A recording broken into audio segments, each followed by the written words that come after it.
Namaste and welcome to Daily News Simplified, the what, why and how of newspaper reading. Now we will be analyzing the Delhi edition of the Hindu newspaper of 24th of April 2019, and the news that will be covered today is given on the screen, and the timestamp for the same is given in the description and the comment section given below. And so now with this, let us start with the first article. Now we have taken this lead editorial from the editorial page on page 8. Now, as you already might be aware of, there have been protests within the country of Sudan and within the country of Algeria. Now, these protests have been labelled as the New Arab Spring. Now, the New Arab Spring or the Arab Spring 2.0 falls under GS Paper 2 within the section International Relations and within the subsection Effect of Politics and Policies of Developing Countries. However, it is to be noted that the New Arab Spring currently does not affect India's interest. And therefore what we'll try to do today is try to understand this editorial in a brief format. Now the first thing that you need to understand is about the original Arab Spring. Now the original Arab Spring mainly occurred in the Arab countries of North Africa, whereby the original Arab Spring began in the country of Tunisia and then spread to the country of Egypt and also to Libya. Now what had happened in all of these three countries that there was a regime change, whereby the protests within these three countries led to the overthrow of the dictators that were ruling these countries. Now what had happened was that Tunisia saw the formation of a stable government, while the country of Egypt saw the formation of a relatively stable military dictatorship. Now when we say that Egypt saw a relatively stable government in the form of a military dictatorship, you also have to understand that after the Arab Spring, Egypt saw the change in government 6 times. However, what was seen that Egypt in itself remained relatively stable. Now the third country, Libya, saw complete instability. Now the main reason, according to scholars, for Libyan instability was the foreign intervention by Western powers, in which what had happened is that the United States, UK and France led an attack on the country of Libya. Now it should be noted that Libya also has large oil deposits, while Tunisia and Egypt didn't. And this, according to scholars, is the main reason as to why the Western countries intervened in Libya but not in Tunisia or in Egypt. Now, apart from this, what you should also understand that during the original Arab Spring, it did spread from northern Africa to the Asian continent, whereby it mainly spread to the Arab countries within the Middle East. Now within the Middle East, it was seen that there was some protests within Saudi Arabia, Oman and Qatar. However, it was in the country of Bahrain, Jordan and also in the country of Syria that major protests for government change happened. But it should also be understood that there was no form of regime change from the Arab Spring within the Middle East. Now it was seen that the monarchy within Bahrain continued, the monarchy within Jordan also continued. While in the country of Syria, the Arab Spring or the protests happened against the dictatorship of Bashar al-Assad. But even after these protests and even after the Syrian war, the dictatorship of Bashar al-Assad still continues within Syria. However, what was also seen in Syria was the rise of ISIS. And according to scholars, the main reason for the rise of ISIS was because of the protest from Arab Springs against the dictatorship of Bashar al-Assad. Now apart from this, one of the main reasons as to given for the rise of ISIS within Syria because of the foreign intervention again led by the Western powers after their intervention within the country of Iraq.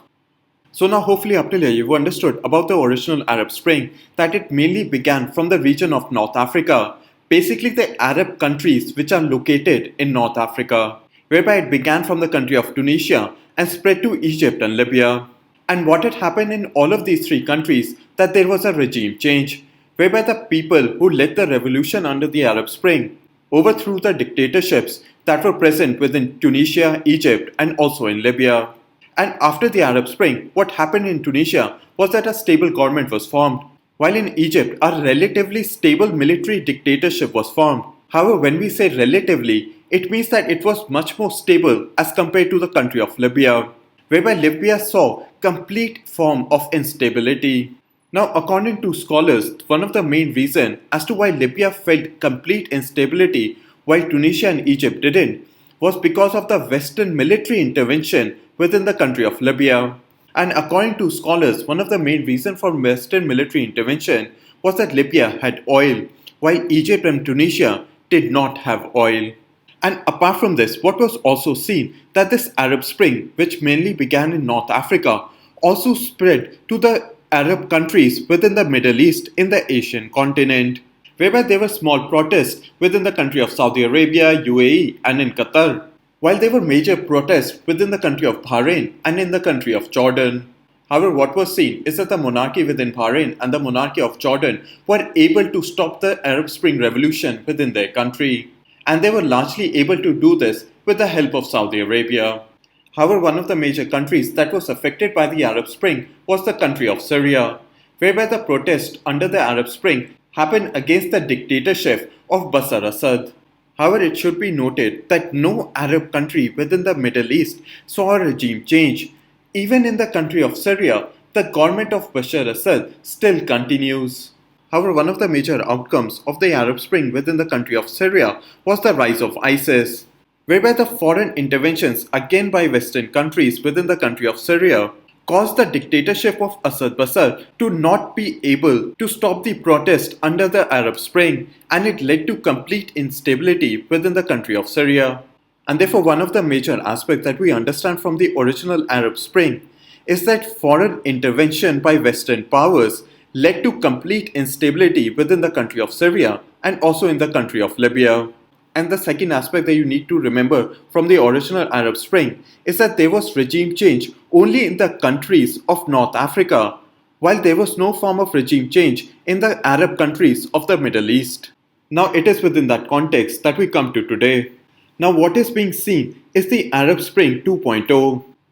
Now what has been seen is that there have been protests within the country of Sudan, which has started from a city known as Atbara.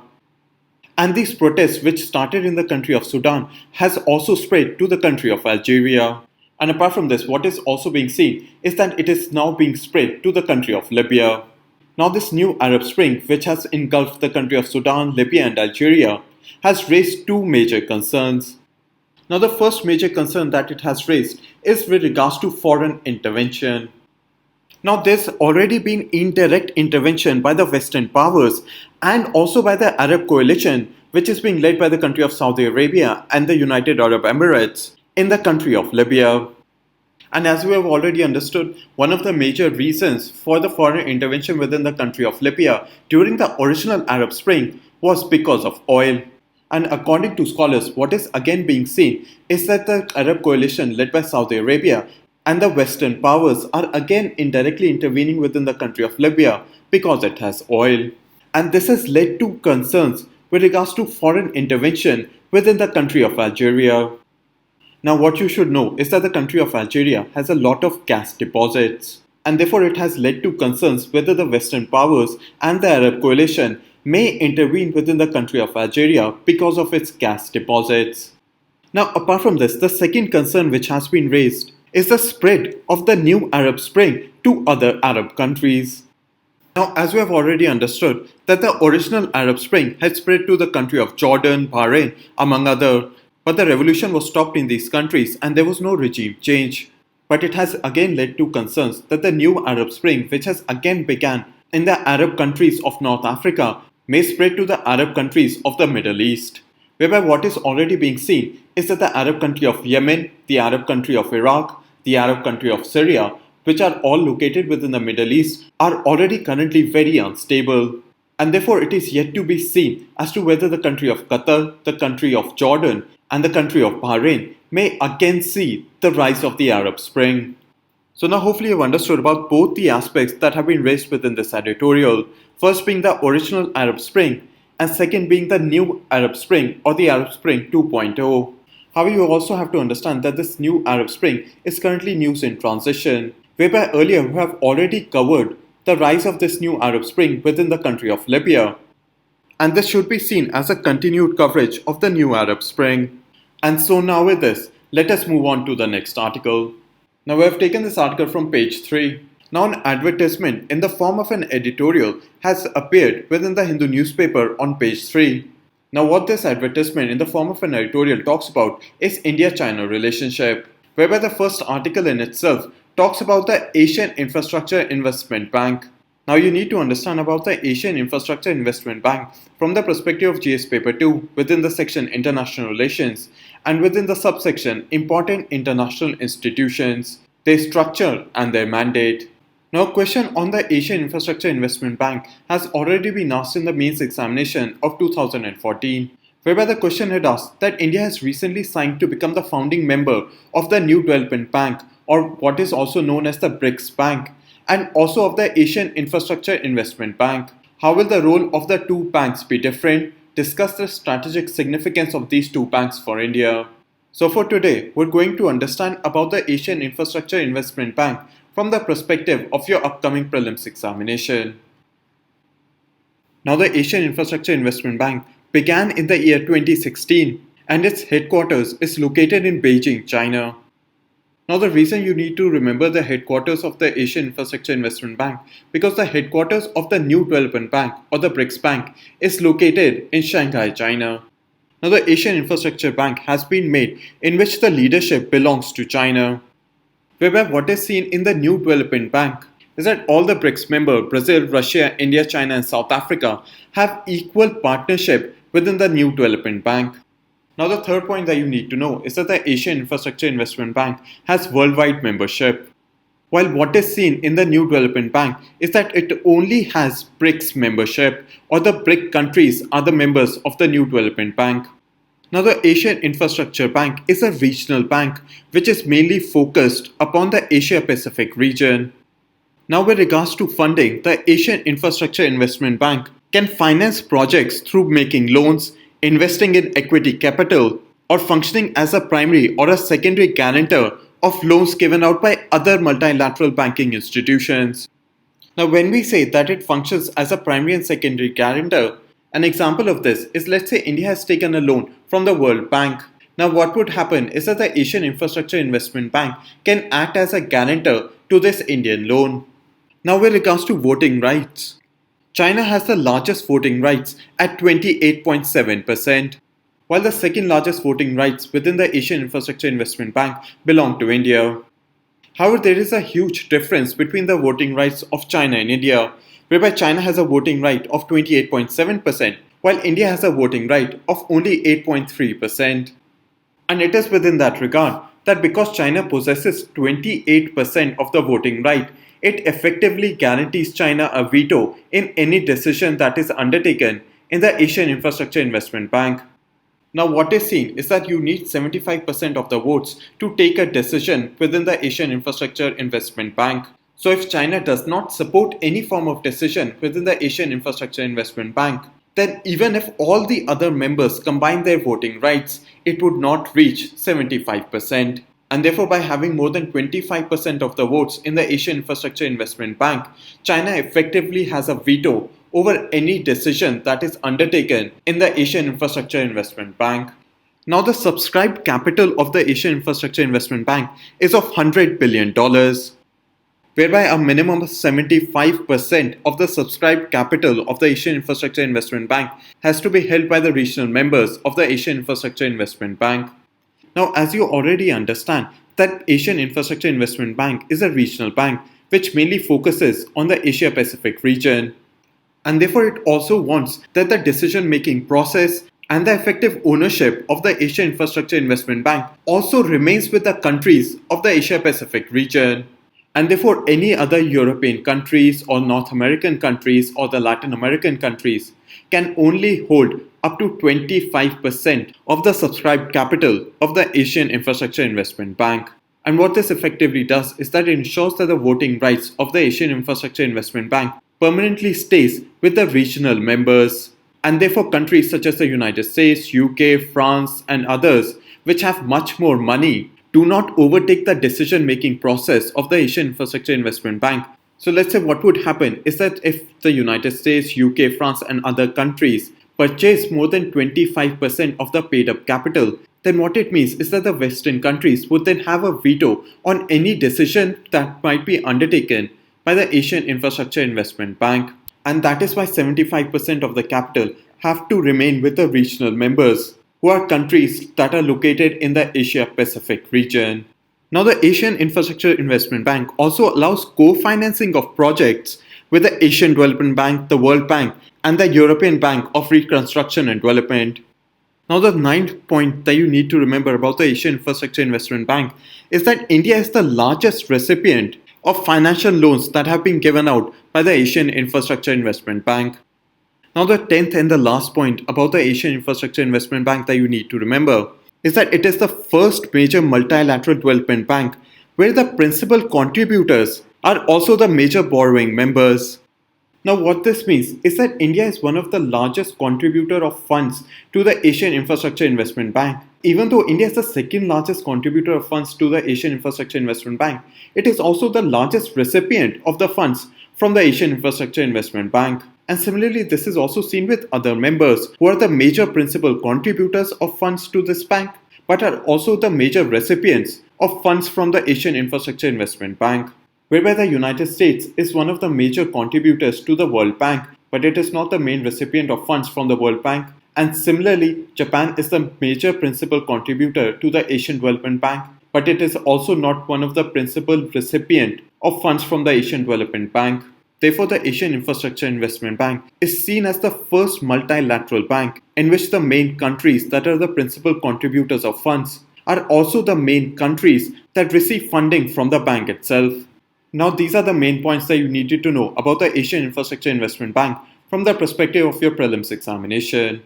Now, the main reason as to why it becomes important for your upcoming prelims examination is because the third annual meeting of the Asian Infrastructure Investment Bank was held in India. And so now with this, let us move on to the next article. Now, we have taken this article from page 7. Now, what this article is highlighting is that the foreign direct investment or the FDI investment in medical devices has drastically reduced. Now, the main reason given by the industry as to why there has been a decrease in FDI within the medical devices industry is because of the price control policy that has been imposed by the government of India. Now, what had happened is that last year in January, the medical devices rules of 2017 were notified by the government of India, under which what had happened is that 15 medical devices were notified as drugs under the Drugs and Cosmetic Act. And therefore what this did is that these devices were automatically brought under price control regulation. Now, an example of this is that the government of India capped the prices of the heart stent. Now, taking as an example, the earlier cost of heart stents may have been around 80,000, but what the government of India did was cap it at around 28,000. And therefore the medical stents could not be sold than the government prescribed maximum price. And the main reason as to why the government of India did this was to ensure that these medical devices become affordable to the poor masses of India. And apart from this, what was also being seen is that these heart stents were being imported at very low cost into India, but were being sold to the consumers at very high rate. And these two reasons became the major cause as to why the government of India capped the prices of several medical devices.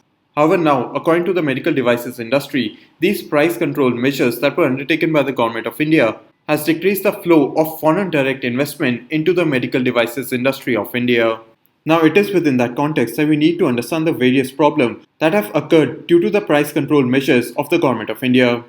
Now, the first problem is that it decreases the level of innovation. Now, it takes a large amount of money for medical devices companies for research and development into new products. Now, this money which is spent into research and development is basically made from the profits that the medical devices industry makes. However, if there is a decrease in the profits that the medical devices industry makes due to the price control policy of the government of India, it means that they would have less amount of money to spend on research and development. And therefore, this price control policy would decrease innovation within the medical devices industry. The second problem is that it would decrease the introduction of new drugs and devices within the Indian market. Now, various foreign companies come into the Indian market expecting a profit to be made through selling medical devices. However, if they believe that they would not be making a significant profit by selling new drugs and devices within the Indian market, it would cause them to not introduce such products within the Indian market. And therefore, in the end, it generally becomes a disadvantage for the Indian consumers. The third problem with price control measures is that it decreases the incentive for medical devices companies to reach the rural markets. Now, a recent report by a leading Indian healthcare market research agency has said that there has been a 75% decline in new drugs that have been launched within India. And similarly, what is also being seen is that Tier 2 and Tier 3 cities are deprived of the availability of new drugs and devices. The fourth problem with the price control policy is that it adopts a one price fits all strategy, whereby this blanket implementation does not distinguish between advanced technologies and older technologies. Now, this was seen in the heart stent device. Now, what was seen is that the old technology and the new technology with regards to heart stents had a blanket implementation of capped pricing, whereby the old technology which has been available for the past 10 to 15 years and the new technology that might have been developed in the last 5 years were all treated equally, whereby the old and the new technology were capped at the same price. And therefore, what this does is that the new technology which has been made is not provided enough incentives for the medical industry. The fifth issue which has been raised is that now there is a lack of predictability in India's regulatory strategy with regards to medical devices. Now, this is one of the major reasons as to why there has been a decrease in the foreign direct investment within the medical devices industry, whereby foreign suppliers and foreign companies are not able to visualize as to what would be their long-term strategy within the Indian market. And therefore, it has created a lot of hesitation among the foreign companies to invest within India. Now, the sixth and the last problem which has been highlighted by the medical devices industry with regards to the price control policy of the Government of India is that price control and healthcare should not be confused. Whereby, according to them, by having price control on medical devices does not mean that you have provided healthcare to the citizens of India. Now, according to the medical devices industry, one of the main reasons as to why there is an increased cost in healthcare within India is due to the profiteering by the private hospitals. And similarly, by having price control measures, it does not mean that people would have access to good doctors and good hospitals. Now, these are the 6 main points on how the price control policy of the Government of India negatively impacts the medical devices industry. Now, this article and the explanation given in this section should be seen from the perspective of JS Paper 2 within the section Social Justice and within the subsection Government Policies and Interventions for the Development in Various Sectors and Issues Arising Out of their Design and Implementation. And also should be seen from the perspective of issues relating to development and management of social sector services relating to health. And so now with this, let us move on to the next article. Now we have taken this opinion-based editorial from the editorial page on page 8. Now you need to understand that this editorial contains a lot of political perspective, and therefore with regards to your UPSC examination, we are not going to understand the political perspectives which have been provided within this editorial, but largely we're going to understand the non-political points that have been raised by the author within this editorial. Now recently employment data was released by the Center for Monitoring Indian Economy, and similarly the data on employment by the National Sample Survey Office or the NSSO was recently leaked by a leading newspaper. Now this leaked employment data by the NSSO and similarly the employment data by the CMIE both had shown that there was an increase in unemployment within India. However, the Government of India has discarded both of these reports, whereby the Government of India has said that they do not agree with the employment data which has been put out by the Center for Monitoring Indian Economy. And similarly, they have also said that they do not believe in the leaked NSSO data. Now, according to the Government of India, there is a lack of reliable data on employment within India. Now, the author within this editorial has said that the Government of India is not releasing the employment data, whereby the author in this editorial has said that the government has still not released the employment data by the NSSO. And apart from this, the Government of India has also not released the data on the number of employment which has been created under the Mudra scheme. Now, according to the author, the government policies which have been undertaken, especially after 2016, after demonetization, has shown that there is an employment crisis within India. Whereby, according to the author, the Government of India released the PM Kisan scheme, they've increased the allocation under the Manrega scheme, and similarly other schemes which have been launched by the Government of India, especially after 2016, showcases that there is an employment crisis within India. Now within this context, the author is saying that only the positive attributes or the data which shows the Government of India in a positive light is being undertaken or is being released by the Government of India. Now, according to the author, if only positive data is being released by the Government of India, then it distorts the data which is being released by other agencies. Now, according to the author, the GDP data which is being released by IMF and the World Bank is based on the data which the government of India gives to the IMF and the World Bank. And similarly, the data on inflation which is released by the Reserve Bank of India is also dependent on the data which is provided by the government of India. Now, based on this, the author has given one recommendation that the government of India should form an expert committee on data collection. So now hopefully I've understood the main crux of this editorial. And this editorial should be seen from the perspective of GS Paper 3 within the section Economic Development and within the subsection Indian Economy and Issues Relating to Employment.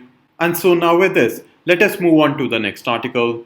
Now we have taken this editorial from the editorial page on page 8. Now what had happened was that the United States gave a 6 months waiver to India, China and other countries to ensure that their import of oil from Iran becomes zero.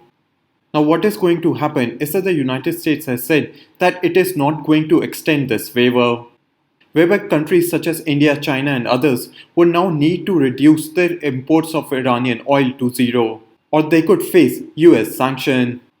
Now it is within that context that we need to understand about the SWIFT international banking system, whereby if any entity of India is imposed sanctions by the United States, it would not be able to use the SWIFT international banking system.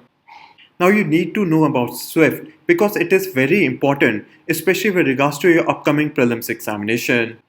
Now SWIFT has been constantly in the news, first with regards to the US sanctions waiver, and secondly with regards to the PNB crisis. Now SWIFT is a financial network that provides high-value cross-border transfers, whereby what is seen is that more than 11,000 financial institutions, including almost all the banks within India, are members of SWIFT. Now SWIFT has become the hegemonic means of transferring money, especially of high amount, from one country's banking or financial system to the banking or financial system of another country. Now let's say there's one MNC within India, and this MNC has a bank within the State Bank of India and needs to transfer fund to the American bank within the United States. And therefore what this MNC would do is deposit this money within State Bank of India. But for State Bank of India to transfer this money to the American bank, it would be using the SWIFT financial network. And therefore what this does is allow financial institutions that are located in one country to transfer to another country. So if the banking system of any country is unable to access the SWIFT financial network, it would seize the ability of that country to conduct high-value financial transactions with the banking system of other countries. So let's say if the United States imposes sanctions on the State Bank of India, then it would mean that the State Bank of India would not be able to use the SWIFT financial network, and therefore every company or individual which have an account within the State Bank of India would not be able to use State Bank of India to transfer funds to another country. And similarly, if the United States imposes sanctions on other banks within India, then those banks also would not be able to use the SWIFT financial network to transfer money from India to another country. Now this had happened to Iran, whereby what had happened is that after the United States withdrew from the Iranian nuclear agreement, whereby it had said that if SWIFT continued to have transactions with the Iranian banking system, then the United States would impose sanctions on the SWIFT financial network itself, whereby they would not be able to transact with the banking system of the United States. And due to this fear, the SWIFT financial network stopped all form of interaction with the Iranian banking system. Therefore, after this, Iran had to form a separate financial transaction method with each country it wanted to transact with. So what happened was that India was not able to use the SWIFT financial network, and similarly the Chinese banking system was also not able to use the SWIFT financial network. And this is what you need to understand, that if a country is not able to use the SWIFT financial network, then it would need to form a separate financial transaction method with each country. And to form this separate financial transaction method is an impossible task to do.